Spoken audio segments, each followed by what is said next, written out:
I had setbacks. I mean, it's part of life, and they're not any fun. I don't have any great advice for you about having the time of your life while you're having some major setback. But it comes with lifetime. You certainly have a setback when you die.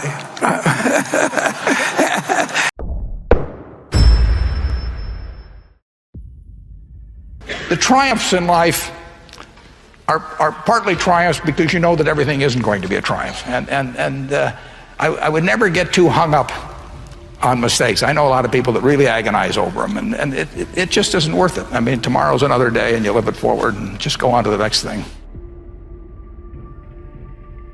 The biggest mistakes are the ones that actually don't show up. They're the mistakes of omission rather than commission. We've never lost that much money on any one investment, but it's the things that I knew enough to do that I didn't do. We have missed profits of as much as, maybe $10 billion in things that I knew enough to do and I didn't do. Now, the fact I didn't buy Microsoft way back is not a foregone opportunity because I didn't know enough to make that decision.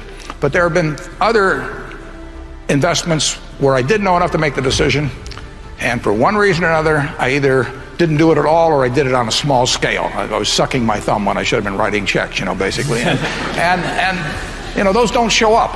There's no place where it shows missed opportunities, but I've missed some big ones. I advise students, as much as possible, look for the job that you would take if you didn't need a job. I mean, don't sleepwalk through life, and don't say it's all going to be great. I'll do this and I'll do that, and I'm just marking time because to be older. I've told people that's like saving up sex for your old age. I mean, it just is not it is not a good idea. You really want to be doing what you love doing, and you can't necessarily find it on your first job, right? But don't give up before you find it. I mean, I enjoy every day. I enjoy running Berkshire. I mean, if you get right down into it's been my painting for 50 some years. I get to paint what I want. I don't have to do, follow what Wall Street is telling me to do next quarter or something like that. So I own the brush, I own the canvas, and the canvas is unlimited. Now that's a pretty nice game, and I get to do it every day with people I like. I don't have to associate with anyone.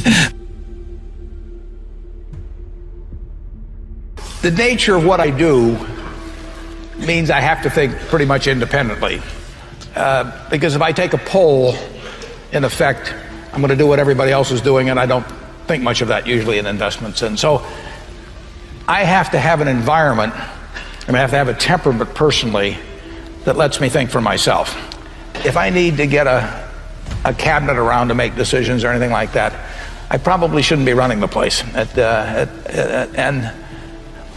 That doesn't bother me to have the responsibility for it, but I just don't want to put it up to a vote, because I've seen too many, particularly in the investment world, as you get larger and larger groups making the decisions, they get more and more homogenized. And I don't think you will ever get brilliant investment decisions out of a large committee. You will move in the direction of the people that you associate with. So it's important to associate with people that are better than yourself, and actually the most important decision many of you make, not all of you, will be the spouse you choose. And you want to associate with people who are the kind of person you'd like to be. You'll move in that direction, and the most important person by far in that respect is your spouse. I can't overemphasize how important that is, and you're right. The friends you have, they will form you as you go through life, and make some good friends, keep them for the rest of your life, but have them be people that you admire as well as like them.